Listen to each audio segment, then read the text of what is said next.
Welcome to the Quality of Love podcast. I am your host, Tyrone Dixon, nationally certified life and relationship coach, husband, father to two beautiful princesses, and CEO and founder of a Rose Through Concrete Consulting.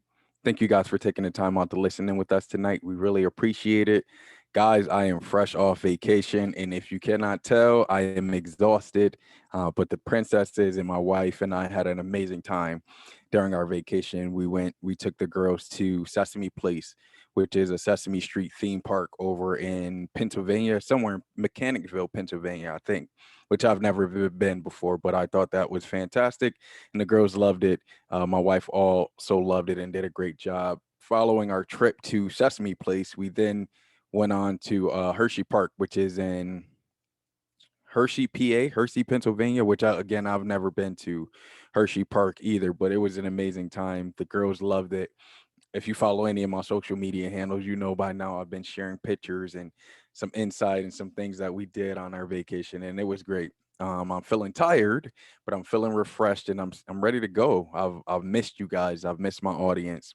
I miss being able to sit behind my little chair here and be able to speak to you guys. So I'm back, refreshed, ready to get to work, ready to answer your questions, of course. But before we even get into that, shout out to my guy Saran Miller of Humble Fit. He sent me over this awesome shirt right here, and it is part of his Kingswear line. He chose me and a few other kings and gentlemen to represent one of his lines that he recently launched. So shout out to him for getting me over the shirt. The shirt, as all the you guys know, I love my Humble Fit stuff. As all the Humble Fit things that I get fits amazing. It feels amazing. It's really loose. Uh, Able to work out in it, able to lounge and relax in it. It really does offer a ton of versatility to anyone who's interested in purchasing. And with that being said, I am proud to make the announcement here at the Quality of Love podcast that Saran and I have partnered on not only the Kingswear collection, but some other things that he has going on his Humble Fit Etsy site. So you guys go over there to Humble Fit on Etsy. If you don't have the link, it'll be in the bio, excuse me, or in the notes of this video. And happy to announce that you guys will receive $10 off of any purchase that you make on the Humble Fit website on Etsy. All you have to do is use the code King Dixon 1. Once again, that code is King Dixon 1. That's KINGDIXON and the number one. And you can get $10 off of anything on the website. You can't beat that deal. I use it myself. I can't beat that deal. So I'm going to actually purchase me some new workout gear for the winter. Heading into the winter, some more heavy workout gear. So I'm going to use my own code, and I would encourage you guys to use it as well. As you guys know, I'm a huge fan and supporter of Humble Fit. Just the quality material that Humble Fit has, the quality person that Saran Miller is within himself. All of those things make a combination for an awesome company organization. And I really think my man Saran is about to take it to the next level with all of the designs and merchandise he's been putting out. So use that code King Dixon 1 to get $10 off of anything you want on the Etsy website for Humble Fit. All right. With that being said, back to your regularly scheduled program, guys. Today's quote actually comes from Malcolm X, and it's also written on the Kingswear shirt that I'm wearing now. And the quote reads, "Nobody can give you freedom. Nobody can give you equality or justice or anything. If you're a man, you take it." Once again, that quote is, "Nobody can give you freedom. Nobody can give you equality or justice or anything. If you're a man, you take it." And that quote again is by Malcolm X. I love that quote because what it says is that you have to be the master, to me. What it says is you have to be the master of your own destiny, right? We can't make excuses. We can't blame anybody else for our faults or mishaps. We can't look to any external source for being able to take full control of our life. You guys have heard me say this quite a bit on the Quality of Love podcast. It is a saying that I live by, but you are literally 100% in control of your response to anything, right? So if you are a person who blames other people for getting you upset or getting you mad or getting you to a shifted emotional spot, it is not their fault in any way, shape, or form. It's yours because you allowed them to shift you into that spot, right? So again, use that code King Dixon and let's get into our show.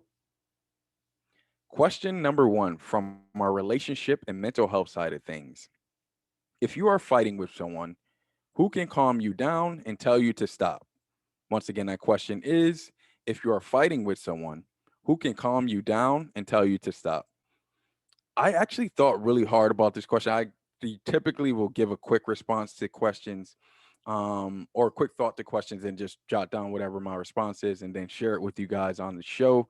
For this question, I gave it a little, maybe 2 or 3 days of thought process, because I was going back and forth with myself. And the reason why I was going back and forth with myself is because I believe that when you give power to other people to calm you down, right? So let's just say, for example, that you look to mom or dad to calm you down when you find yourself in very, very emotionally charged situations.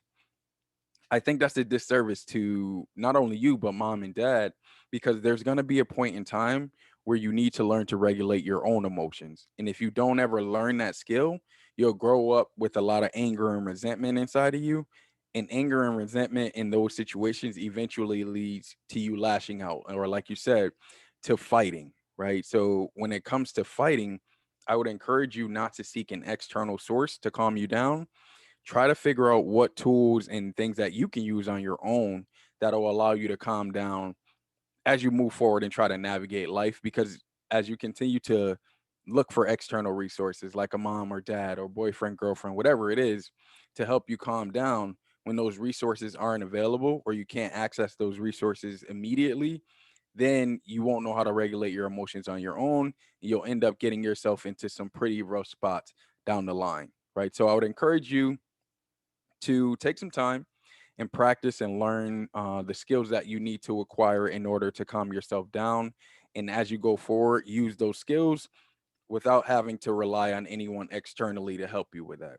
And I can assure you, you'll be a lot better off in the long run because you'll be using tools that are effective for you and not something that mom, dad, sister, brother, whoever said to use. Question number two. Why do I always think about my ex after nearly 10 years? Once again, that question is, why do I always think about my ex after nearly 10 years? Um, I think at over that long of a period of time, naturally you think about people, right? That's just how it goes. But when you start talking about thinking about an ex after 5 years or 10 years in time, I think that there's something in that situation that you missed. There's a lesson that you were supposed to learn in that situation that you didn't learn, or there's a particular piece of closure in that relationship that you don't have. So now what happens is you naturally, your subconscious mind, I should say, naturally takes you back to thinking about that person and thinking about that relationship. And then I'd say 8 times out of 10, the thing that you're missing out in that relationship or you're missing of that person is the lesson you should have learned, right? So for example, if you cheated on this person and you know they were the one that quote unquote got away, it's going to bother you a little more because you're going to constantly go back to the thinking of, oh, I could have done this or I should have done that in order to keep them happy or to keep them around. Or if there were things that you accepted, right, that you know that you don't typically accept. So if they cheated, for example, right, and you know that you are not the type of person that accepts another individual cheating on them and you accepted it for a period of time, that can be something else that's bothering you, right? Either way, it's something deeper than just the relationship aspect of things that's bothering you if you're thinking about this person 10 years later. And I would encourage you, if you're able, to open up a conversation with that person and have a conversation that includes the relationship, of course, but more importantly, the thing you need closure on. What happened in that relationship that makes you continue to think about this person? Question number three. Why do people think they can control other people's lives? Once again, that question is, why do people think they can control other people's lives? This is a very interesting question because I think subconsciously people just naturally feel like they have to control others' lives, or they feel like they have to maintain control over the things that they can't control, right? And in most cases, if someone is trying to control your life, they think that they can control you, right? So usually it's a parent or someone who's overly possessive. In those instances, first thing I would invite you to do is have a conversation with them, letting them know that you are capable of running your own life. And then the second thing that I would do is I would invite them to maybe seek therapy, because people who need control over lives, over individuals, over things, typically come from a childhood background where they had very limited control over things, right? So they may have been sexually abused, or they may have received a lot of whoopings or punishment and felt like they had no control over themselves. So now, as that person grows older, they naturally want to control everything within their environment, right? In even people, right? People, animals, whatever it is, they want to maintain control over everything within their environment, because they're understanding, they're aware of the fact that when they were younger, they didn't have that same amount of control, right? So now it's the other extreme.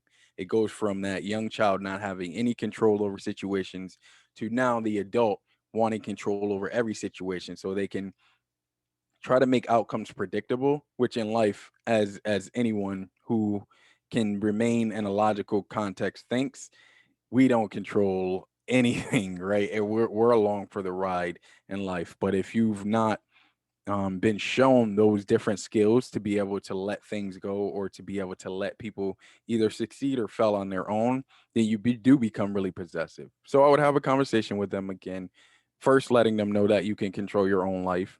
Then secondly, inviting them to seek some type of therapy or some sort of professional mental health help with whatever issues they may be dealing with in terms of not being able to relinquish control. And I can almost guarantee you that it's tied to them feeling like they didn't have control over a particular area of their life, or controlling their life, period, over time, probably dating back to childhood. Question number 4: is there any help or aid an adult can seek out to get away from abuse? Once again, that question is there any help or aid an adult can seek out to get away from abuse?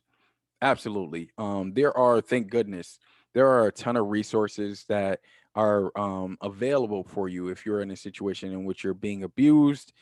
One of the companies or organizations that I've worked with and partnered with in the past, that I think just do phenomenal work when we talk about getting out of abusive situations or assistance with abusive situations, is Vera House. I don't know where you're located based off the email, but if you do have a Vera House within your area or your vicinity, I would encourage you to speak to them. They're very, very knowledgeable about all the different type of abuses that people experience. And they actually, when I did a course with them before, there was a program called, no, it wasn't Building Men. It was the 12 Men model, right? It was a 12 Men model program called the 12 Men model. There's actually a continuum of abuse within a relationship, right? So, paraphrasing, not word for word, but in relationships in which abuse occurs, it usually goes on a longer continuum. So let's say, for example, the abuser started off punching walls or punching holes in walls when they got frustrated or angry. Eventually, as they continue within that relationship with you, those walls end up becoming you, right? So instead of punching walls, they'll physically abuse you. And ultimately, that continuum goes on until there's death, unfortunately, within that relationship from abuse, whether the abuser killed the abusee or the abusee killed the abuse because they've experienced so much abuse over a long period of time. Either way, it's very alarming to see something like that on a larger scale. So I would encourage you to connect with any abuse center that you can. I just know personally from firsthand that Vera House is a very, very good resource to use. I've known people that have used them personally. I've also worked with them on different programs in the past. So, if you could get to Vera House, I know they're reputable. If not, I would encourage you to reach out to any organization, and more importantly, seek social support, because you'd be surprised the amount of people that suffer abuse and don't report it or feel like they're isolated or alone in the world. Question number 5. What are some ways to make the divorce rate drop? Once again, that question is, what are some ways to make the divorce rate drop? I'd say one of the things that I've noticed in working with couples is they don't have a solid foundation for their relationship.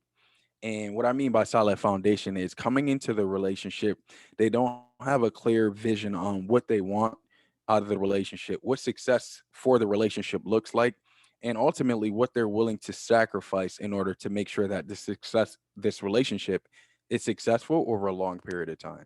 So I would say start there. Start by building a really solid foundation for your relationship. Put it all on the table. I say, like if you are someone who knows for sure that finances are important to you, don't wait until you get married to talk about finances.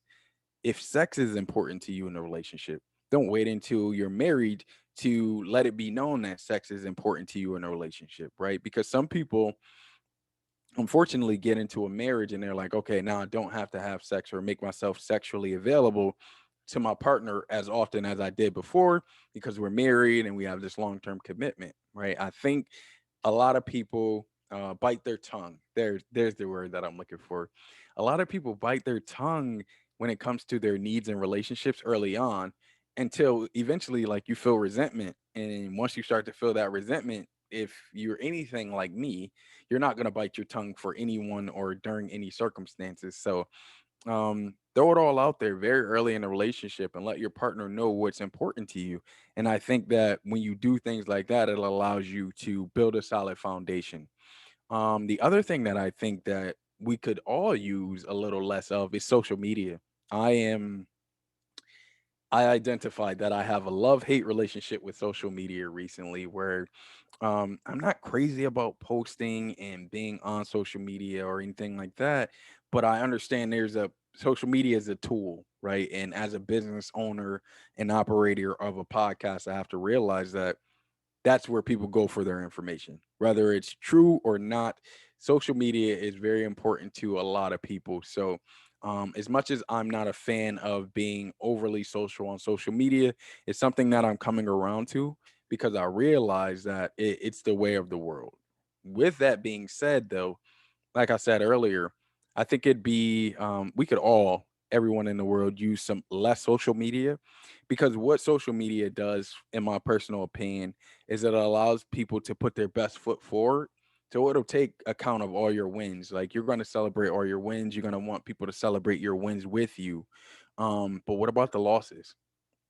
You don't see a lot of people posting their failures on social media. It's a lot of success. It's a lot of glamour. It's um, a lot of sensationalized things, right? So you get a lot of sensationalized things, and in life that's just not realistic in my personal opinion, and I'm sure you guys have experienced this too. You're gonna hit those rough patches in life. You're gonna hit the bumps and the barriers. You're gonna face all of these things, and social media don't typically show that side of things. So I think social media has been a major detriment to a lot of long-term relationships because it has you thinking about instant gratification, right? Or if you're a man, there's an abundance of women available online with nice faces, nice bodies, all of that thing. And for men that are not strong within their moral compass, that can be enticing, right? They can think, oh, I want a girl like that, or I want someone who looks like that without necessarily knowing if they have substance, right? If they can hold a conversation, if they can go out to dinner and be cordial, things along those lines. So I think that those two areas are where I would start.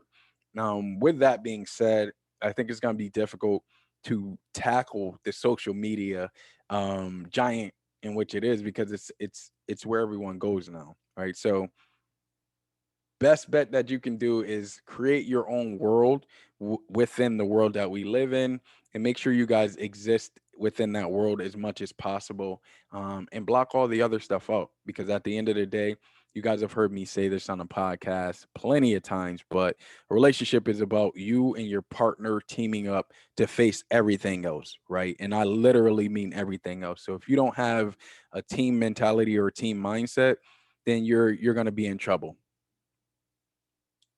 And finally, question number 6.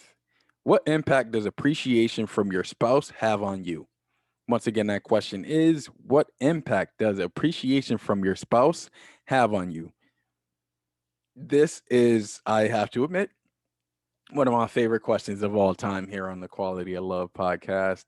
And the reason why I say it's one of my favorite questions because appreciation and acknowledgement from my partner, from my wife, is probably like that gets me going.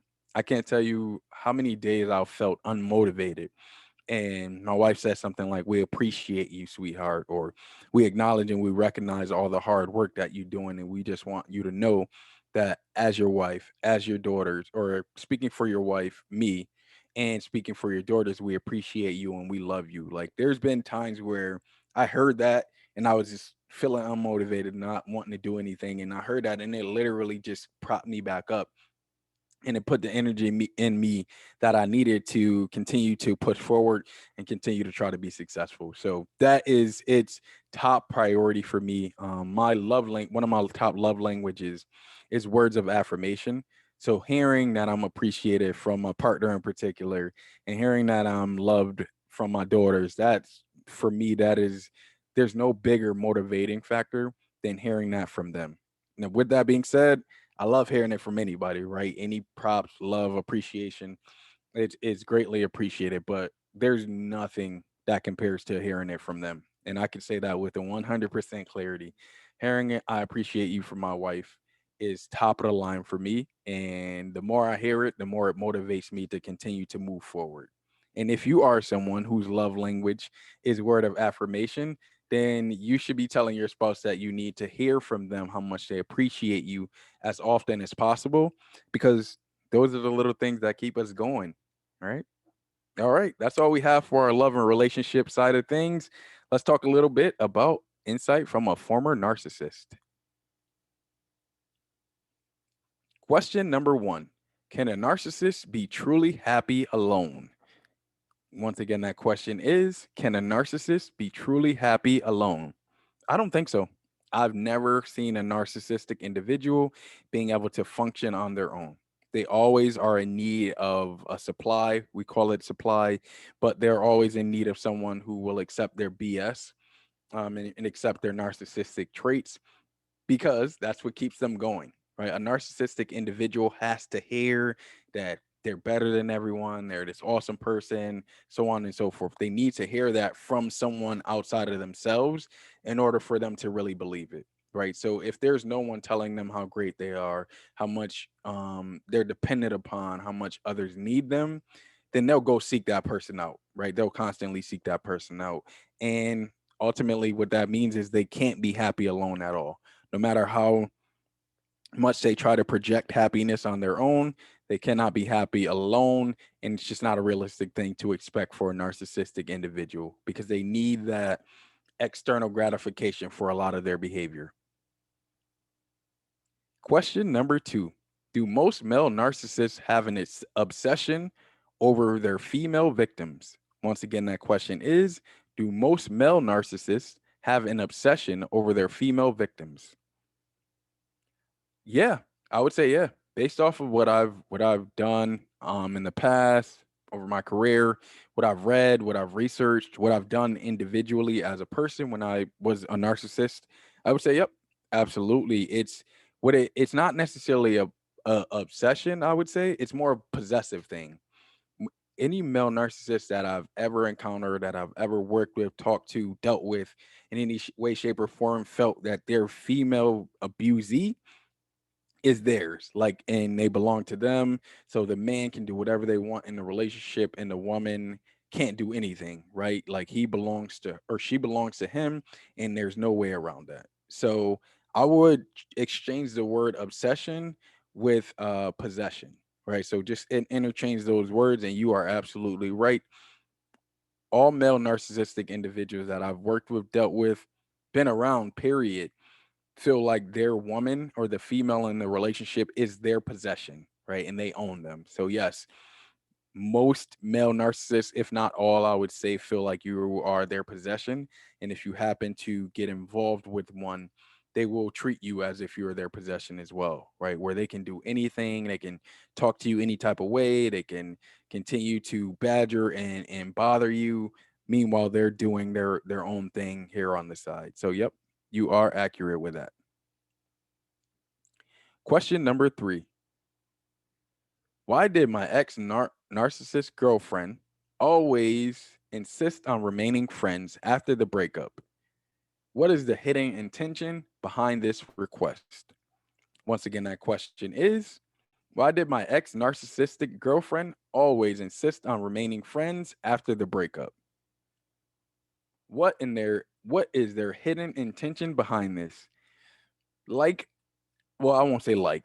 So as I just said, men narcissists are very possessive, right? They want to own you, they want to control you.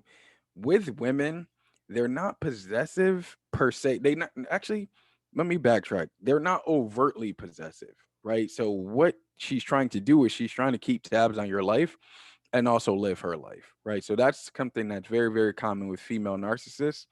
They want to make sure that you have not gotten over them, right? So they want to keep tabs on you and make sure your life isn't great, and they left you in a bad spot and they want you to stay in that bad spot. So that's what you see in terms of female narcissists a lot, right? They want to just keep tabs on you just to make sure your life isn't going great and that your life is in shambles. That's what they do. I don't know why it's so different. Like you see those different dynamic for men and women. Gonna have to do some more research on that, but I've always found that fascinating where men will treat their women abusees as if it's their possession, they own it, it's mine. And women, on the other hand, they won't be so overt with a lot of their behaviors, but they'll keep tabs on you like no other. Like they'll follow you from fake social media accounts, they'll look at your account from other accounts. They will literally keep tabs on you. And I've again, this is my own hypothesis that I've come up with. So it is not fact, but I've noticed that women like to keep tabs and men like to try to keep possession. And that's just what I've seen between the different narcissistic individuals. So yeah, she's her intentions are to keep tabs on you and make sure that you aren't living a successful life since you guys have broken up. Question number 4. Why does my ex narc check my social media using fake accounts if he's moved on and married now? Once again, why does my ex narc check my social media using fake accounts if he's moved on and married now? Same thing, same answer that I just gave for 3 pretty much. Narcissists like to keep tabs on you no matter what their situation is, and that's the weirdest thing that I find when dealing with narcissistic individuals is that okay, you're supposed to be in this nice place and happy and like have a relationship and all that, yet you're still keeping tabs on me. And it's just the way they are. It's the way they are. They want to keep tabs on you to see how your life is going, what your life has been like or is like without them. And most of the time, it's in the hopes that your life is in shambles and you're not doing better off without them than you were with them. And it's cold in a lot of cases, but it's what they do. They like to keep tabs on you to try to make sure your life isn't going well. Question number 5. Have you ever had to cut off family members or friends after narcissistic abuse due to little or no support? Once again, that question is, have you ever had to cut off family or friends after narcissistic abuse due to little or no support? I have not personally. One, thank goodness, this is prayers for sure. That my family has always been extremely supportive of me and my relationships. So anytime that I've come back to them and said, "Hey, don't talk to this person," or "This person is no longer accepted in our family or within our circle," they've been receptive to that. I couldn't imagine not receiving support after being in a relationship with a narcissistic individual. That has to be extremely difficult to deal with. Yeah, that has to be tough. With that being said, though, I would definitely cut them off if I knew for sure that my family weren't was not going to support me after a situation in which I dealt with a narcissistic individual, for me, I would cut them off in the manner of not literally cutting them off completely, like don't ever talk to me again. No, I don't think I could do that to someone that I'm extremely close with. What I could do for sure is create distance between me and that person, right? With the understanding that they don't have the intention to support me, and they don't have the best intentions for me, obviously, in their mind, because they're not supportive in this real difficult situation in which I've been abused by another person. So I would definitely create some distance between myself and them, because they just don't get it, and they don't understand that it's difficult to pick up the pieces after you dealt with an individual who's a narcissist, for sure. And finally, question number 6. How do narcissists use funerals to their advantage? Once again, that question is, how do narcissists use funerals to their advantage? I've seen narcissists use funerals, and this is bad, man. Like, this is when I'm like, yeah, it's levels to this narcissism thing for sure. But I've seen individuals use funerals to isolate their partner, right? So they keep their partner ostracized.